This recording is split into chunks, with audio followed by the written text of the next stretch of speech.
Why was Zeus feared above all gods? Part 1. Conquest and Blood, the Path to Absolute Power. Why, among countless gods blessed with immortality, wisdom, and divine strength, did one name alone silence Olympus? Why did even the proudest deities, Hera with her royal fury, Poseidon with his oceans, Athena with her unmatched intellect, never dare to challenge Zeus openly?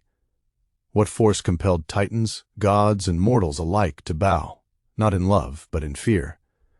Zeus was not merely the god of thunder. He was the architect of cosmic order, the living embodiment of law, punishment, and irreversible judgment. His rule was not granted. It was seized through blood, fire, and annihilation.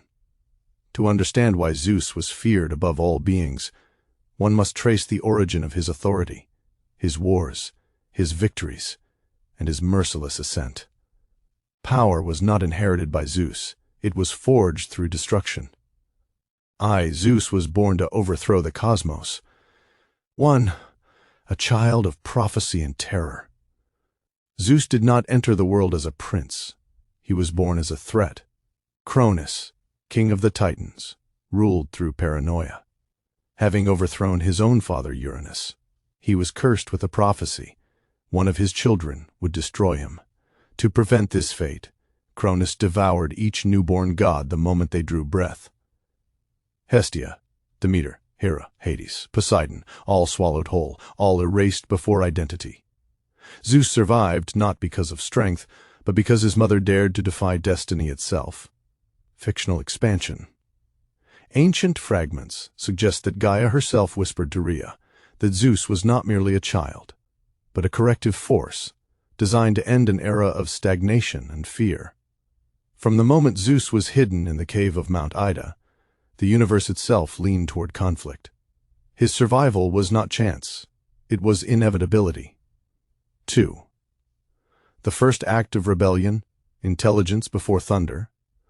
Unlike later depictions of Zeus as pure brute force, his earliest victory came through deception and patience. Zeus did not storm Cronus with lightning. He poisoned him. By cunning, Zeus forced Cronus to vomit out the gods he had consumed, fully grown, unbroken, and furious. This act alone shattered Titan authority. For the first time, Cronus was exposed as vulnerable. Fear entered the Titans' ranks. Zeus understood a critical truth. A ruler does not fall when defeated. He falls when others stop believing in his inevitability. 3. Titanomachy, a war that reshaped reality. The Titanomachy was not a battle. It was cosmic surgery. For 10 years the universe screamed. Mountains were torn from the earth and hurled like spears. Seas boiled as divine blood touched water. The sky itself fractured under repeated thunder impacts. Zeus did not merely fight. He commanded. He freed the Cyclopes and the Hecaton shares. Ancient beings even the Titans feared. In return, the Cyclopes forged weapons that rewrote warfare itself. Zeus received the thunderbolt, not as a tool, but as a sentence of erasure. Fictional detail. One lost hymn claims Zeus tested his first thunderbolt by striking the void beyond the sky, creating time's first echo, a shockwave that defined distance and space. 4. Victory without mercy. When the Titans fell, Zeus made a decision that defined his reign. They would not be forgiven. They would not be executed. They would be eternally imprisoned in Tartarus. Chains of divine lightning bound them, not to punish, but to warn future generations. Zeus understood something terrifyingly modern. Mercy invites rebellion. Fear ensures stability. From that moment forward, Olympus ruled not because it was loved, but because it was unstoppable. 5. Fear as a political weapon. Unlike Cronus, Zeus did not hide his power. He displayed it deliberately. Each thunderstorm was a reminder. Each lightning strike was propaganda.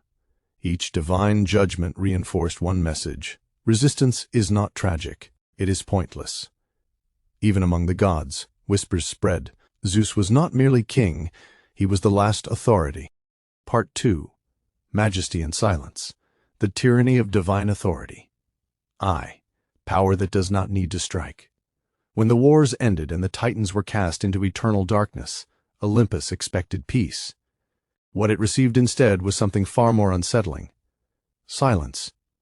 Zeus did not rule like a conqueror who constantly reminds others of his victories. He ruled like an inevitable force, whose presence alone altered behavior. In Olympus, no god needed to be threatened explicitly. The threat existed implicitly, in the knowledge that Zeus could act, would act, and never needed justification. Fear, under Zeus, evolved from reaction to anticipation, and anticipation is far more powerful. Second, Zeus as the living law. 1. Law was not written. It sat on the throne. Before Zeus, divine authority was fragmented. Titans ruled through raw dominance. Power belonged to whoever could seize it. Zeus changed this permanently. He did not merely enforce laws. He became the law. Oaths sworn in Zeus's name were not symbolic. They were metaphysical contracts. A broken oath did not require witnesses or judges. Reality itself responded. Storms gathered. Fate twisted. Misfortune followed. This terrified gods and mortals alike, because it removed the possibility of appeal. Fictional expansion. Some lost myths describe Zeus's judgments as echoes that traveled through time, ensuring that punishment arrived even generations later, long after the original crime was forgotten. Under Zeus, justice was not personal. It was inevitable, too. Why even gods obeyed? Gods are immortal. They do not fear death as mortals do. So why did they fear Zeus? Because Zeus introduced something worse than death, irreversible consequence. Prometheus was not killed. He was endlessly punished. Atlas was not executed. He was burdened forever. Sisyphus was not erased. He was condemned to futile eternity. Zeus understood that immortality made death meaningless. Therefore, punishment had to be existential. Obedience followed naturally. Third, the throne of Olympus, architecture of intimidation. 1. The throne was not decoration. Ancient descriptions of Zeus's throne do not emphasize beauty. They emphasize scale. The throne was said to be forged from condensed storm clouds and star metal, humming with restrained thunder. It was not designed for comfort. It was designed to overwhelm perception. Any god who approached the throne felt pressure in the chest, a distortion of time, a weight of judgment before words were spoken. Fictional detail. One apocryphal tale claims that the throne itself amplified Zeus's will, projecting authority, even when he remained silent. Thus, Zeus did not need to speak often. Silence became command. 2. The gaze of Zeus. In myth, Zeus's gaze is mentioned more often than his voice. Why? Because his eyes represented assessment. When Zeus looked at a god, he did not see loyalty or rebellion. He saw outcomes. How far disobedience would spread. What imbalance it would cause. How severely it must be corrected. Fictional expansion. It was said that Athena, goddess of wisdom herself, lowered her eyes before Zeus not out of submission, but because even she understood that being fully seen by Zeus meant being fully judged. No god wished to become a calculation. Fourth fear without tyranny, Zeus in control. 1. Zeus rarely intervened, and that was intentional. A tyrant rules through constant force.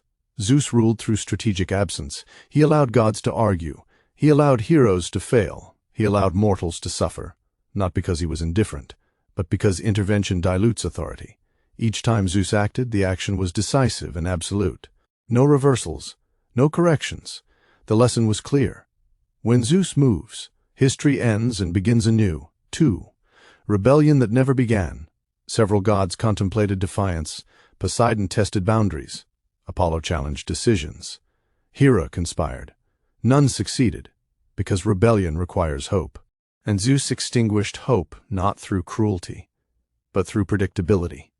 Everyone knew when Zeus would act, why he would act, how severe the response would be. Predictable justice is terrifying when it is unstoppable. Fifth, Zeus and the psychology of fear. 1. Fear is stability. Zeus understood a truth rarely acknowledged. Love is volatile. Fear is consistent. Olympus functioned because fear created order. Not panic, but discipline.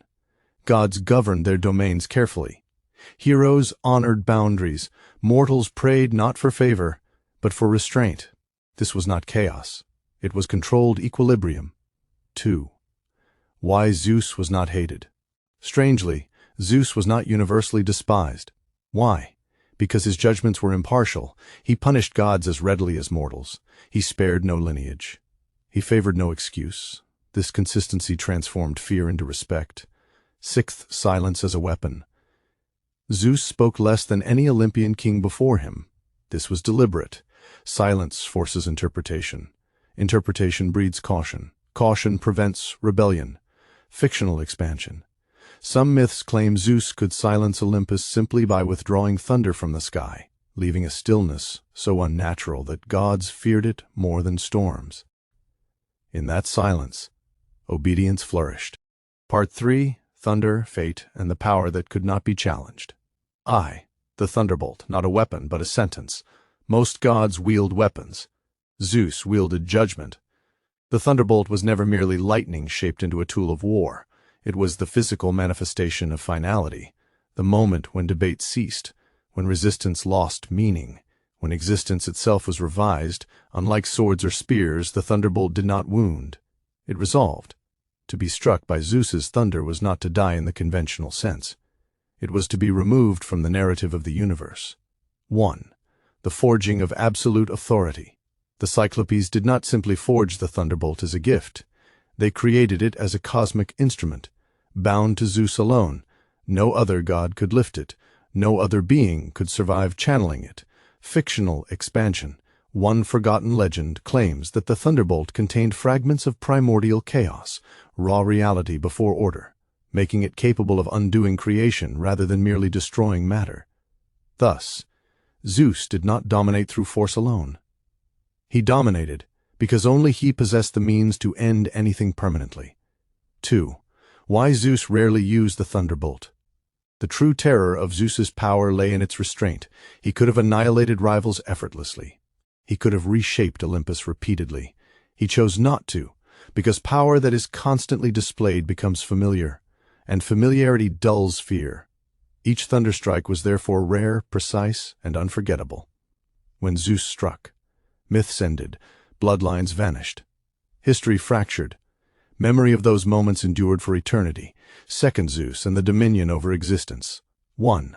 Immortality was not protection. Gods were immortal, but immortality meant little under Zeus. He introduced punishments that bypassed death entirely.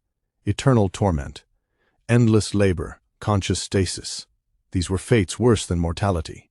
Prometheus's punishment was not cruelty, it was instruction. Defiance does not end. It repeats forever. Thus Zeus ensured obedience not through fear of death, but through fear of perpetual awareness. 2. Zeus as the arbiter of being. Zeus did not merely rule gods and mortals.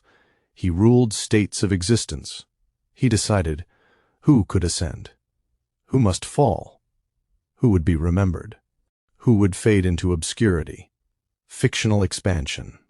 Certain lost cults believed Zeus could erase a being so completely that even memory of them vanished. No worship, no myth, no echo. In this sense, Zeus controlled not just life, but legacy. And legacy is what immortals fear losing most. Third Zeus and Fate, the god who stood above destiny. 1. The Moirai were not his masters. The Fates, Clotho, Lachesis, and Atropos, wove destiny itself, yet even they did not command Zeus. They advised. Zeus alone could delay fate, redirect outcomes, break prophecy through intervention. Fictional expansion. A forbidden myth claims Zeus once seized a thread of fate, not to destroy it, but to remind the Moirai that destiny existed within order, not above it. This terrified even the architects of inevitability. 2. Why Zeus could not be replaced. Every ruler before Zeus fell, every ruler after him would fail. Why? Because Zeus did not anchor his power to bloodline, strength, or popularity. He anchored it to structure. If Zeus fell, the system fell with him. There was no successor capable of holding law, enforcing consequence, containing chaos. Thus, rebellion was not merely treason, it was cosmic suicide. 4th, the final fear. Zeus did not need to prove himself. The most terrifying truth about Zeus was simple. He had nothing left to prove. He had defeated titans. He had subdued gods. He had mastered fate. Every challenge ended the same way, not with spectacle, but with silence. Fictional expansion. One ancient saying warned, when Zeus stops speaking, the world listens.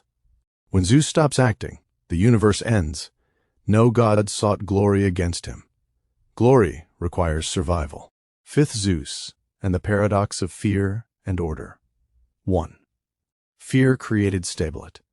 Under Zeus, the cosmos did not descend into chaos. It stabilized. Storms followed patterns. Seasons obeyed cycles. Domains remained intact.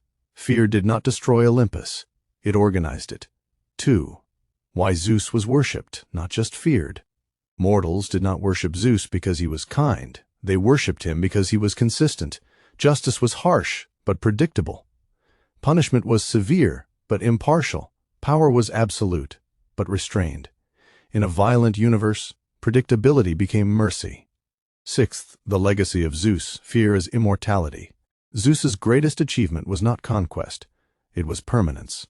Long after temples crumbled, Zeus endured as the symbol of authority, the archetype of the ruler, the embodiment of ultimate judgment. Every god-king that followed was measured against him, and failed. Conclusion: why Zeus will always be feared. Zeus was feared because he represented the end of negotiation. His power was not emotional. His justice was not personal. His rule was not temporary. He was feared because he could destroy gods. He could rewrite fate. He could erase existence, and he rarely needed to do any of it. In a universe of immortals, Zeus alone ruled eternity. Not because he was the strongest, not because he was the cruelest, but because he was unavoidable. And that is why, among gods and mortals alike, Zeus was not merely worshipped, he was feared. Zeus vs. Hades Part Woodiord Siari. Thunder on Olympus. When the king of the sky faces the lord of death. Two forms of power, one forbidden question. In Greek mythology, there is a question rarely spoken aloud, not because it is difficult, but because it is dangerous. Who is stronger, Zeus or Hades? Zeus, king of the gods, wielder of thunder, the one who overthrew the Titans, ruler of the sky and the divine order. Hades, the one who dwells in shadow, without a shining throne, without glorious temples, yet every living being ultimately belongs to him. One rules life in motion, the other rules eternal stillness. Zeus is worshipped through oaths. Hades is feared through instinct. And while Olympus has always believed Zeus to be the strongest, a quiet truth has existed since the universe was divided into three realms. Zeus has never ventured deep into the underworld. Not because of laws, not because of agreements, but because there are places where thunder is no longer the ultimate weapon. I, Zeus, the power of the victor. Zeus was not born the strongest god. He became the strongest because he won. 1. The god who overthrew his father. Zeus is the only Olympian who defeated his own father. Kronos triumphed over the Titans.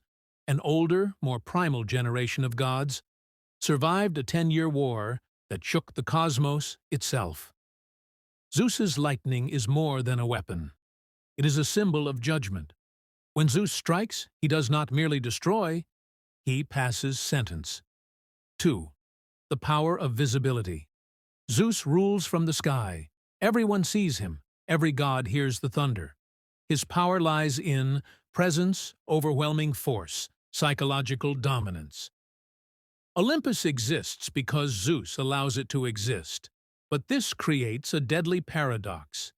Zeus's power depends on others recognizing him as king, and that is something Hades has never needed. Second, Hades, the power of the one who never needed to win.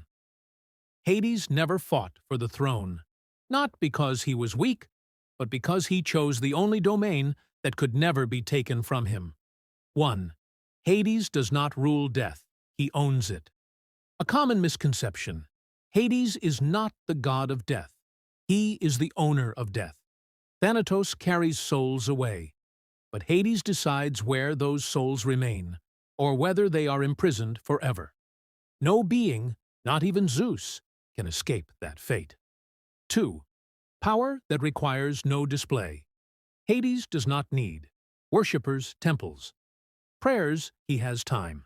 Every battle Zeus wins, every empire that collapses, every god that fades into obscurity, only makes Hades's realm larger. Zeus rules while the world lives.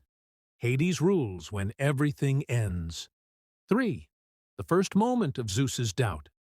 Olympus had never questioned Zeus's power, until the day souls refused to move on. Spirits wandered. Death was delayed. The balance of the universe fractured. And Zeus realized something terrifying. Something was happening in Hades's domain that he could not control. Hera warned him. Athena analyzed it. Apollo remained silent. But Zeus, with the instinct of a ruler, did the only thing he knew. He decided to cross the boundary of the underworld himself. 4. When thunder meets shadow. For the first time in history, the sky did not answer Zeus. Lightning weakened as he descended. Light was swallowed whole. Thunder fell silent. There was no battlefield, no armies, only the stillness of death. And at its center, Hades was waiting. No anger, no challenge, just a single sentence, colder than fear itself. Do you bring thunder into a realm where nothing living remains to fear it, Zeus? V. The confrontation. Never recorded. Zeus hurled lightning. The ground split apart. But the underworld was unharmed. Hades did not strike back. He merely gestured. And Zeus saw heroes. He once blessed kings who swore loyalty to Olympus mortals, who died for ideals Zeus himself had granted all of them, standing behind Hades's throne. Every choice you make, Hades said, ends here. For the first time, Zeus understood. His power creates death. Hades's power possesses it. Ending of Part 1. The Fear. Zeus never admits Zeus withdrew, not defeated, but not victorious. Olympus still stood. Yet from that moment on, Zeus never again looked upon the underworld as a lesser realm. And the ancient Greeks acknowledged this truth without ever saying it aloud. They swore by Zeus's name, but they never spoke Hades's name lightly. Part 2. The Underworld Awakens. When death stops waiting. Opening. The war that does not begin with thunder. Wars usually begin with fire, with lightning, with screams. This one did not. It began with silence. After Zeus returned from the underworld, Olympus pretended nothing had happened. The gods resumed their feasts. Mortals continued their prayers. But something fundamental had shifted. Zeus no longer threw lightning casually. The sky hesitated before answering him. And for the first time since the Titan War, Olympus was afraid of something it could not see. Because the most dangerous truth was no longer hidden, Hades had not fought back. And that meant he was choosing the timing. When death stops, obeying it started subtly, not with gods, not with kings, but with ordinary deaths. Men fell in battle and did not arrive in the underworld. Victims of plagues lingered between breath and silence. Souls hovered at the edge of existence, unable to cross. Thanatos himself became restless. He still harvested souls, but the gates did not open. For the first time since the dawn of time, the underworld was not receiving what was promised. And Olympus realized the unthinkable. Hades was withholding death. Chart the panic of the gods. Athena was the first to understand the implication. Death was not merely an ending. It was a mechanism. Without death, war lost its meaning. Sacrifice lost its weight. Immortality became meaningless. Ares raged. "Let me march into the underworld," he demanded. "Let steel answer shadow." Athena stopped him with a single sentence. "You cannot kill what governs death." Apollo fell silent when his prophecies stopped resolving. The future no longer moved forward. It looped. Even Hera began to fear something she had never feared before, a king who no longer controlled consequences. Third, Zeus's first mistake. Zeus did what kings always do when power slips. He asserted it. He summoned the Moirai, the fates themselves, Clotho, Lachesis, Atropos. Why has death slowed? Zeus demanded. Why does the world hesitate to end? The fates did not bow. They did not answer directly. Atropos, she who cuts the thread, said only this: because the one who keeps the ledger has closed the book. Zeus understood immediately. This was not rebellion. This was accounting. Hades was reminding Olympus of something it had chosen to forget. Every god's power has a cost, and every cost is paid in death. 4. The underworld moves.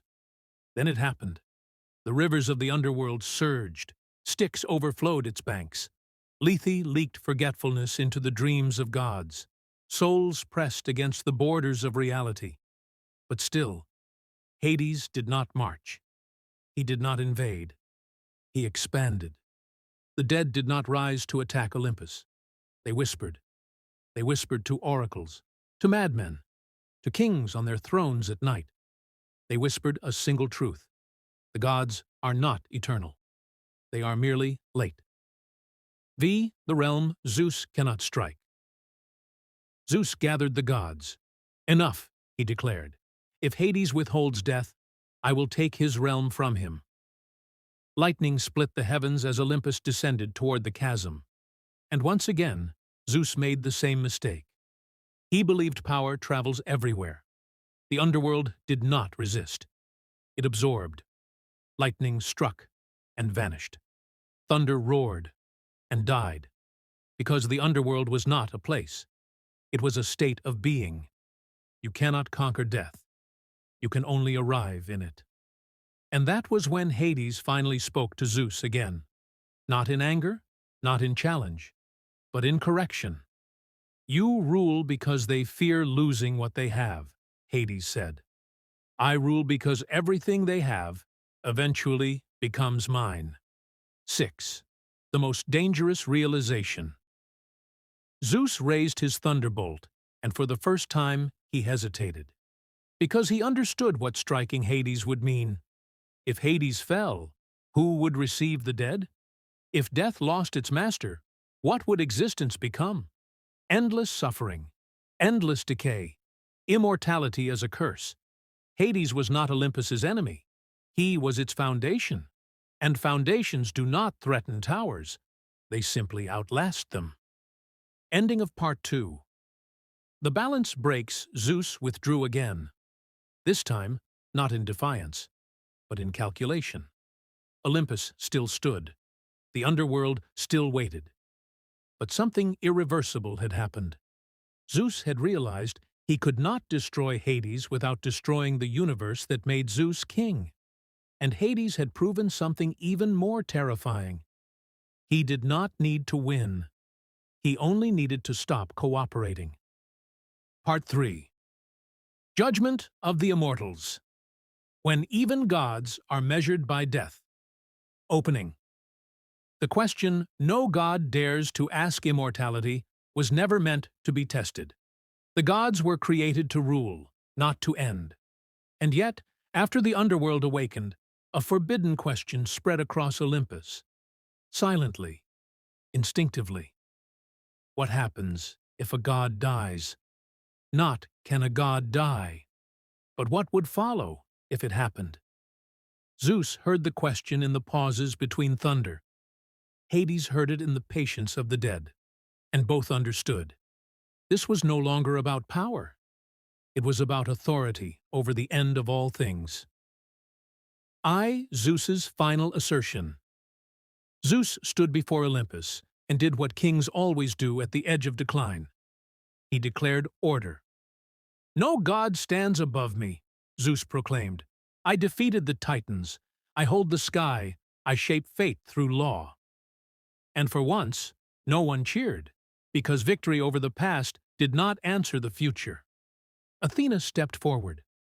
Father, she said carefully, Strength is not the same as inevitability. Zeus ignored her. He gathered every symbol of his authority. The thunderbolt, the aegis, the oaths sworn in his name since the dawn of mankind, and he descended once more, not to threaten, but to judge Hades. Sehun, the trial without a court. There was no battlefield. There was no army. Only a vast, empty plain within the underworld, older than Olympus itself.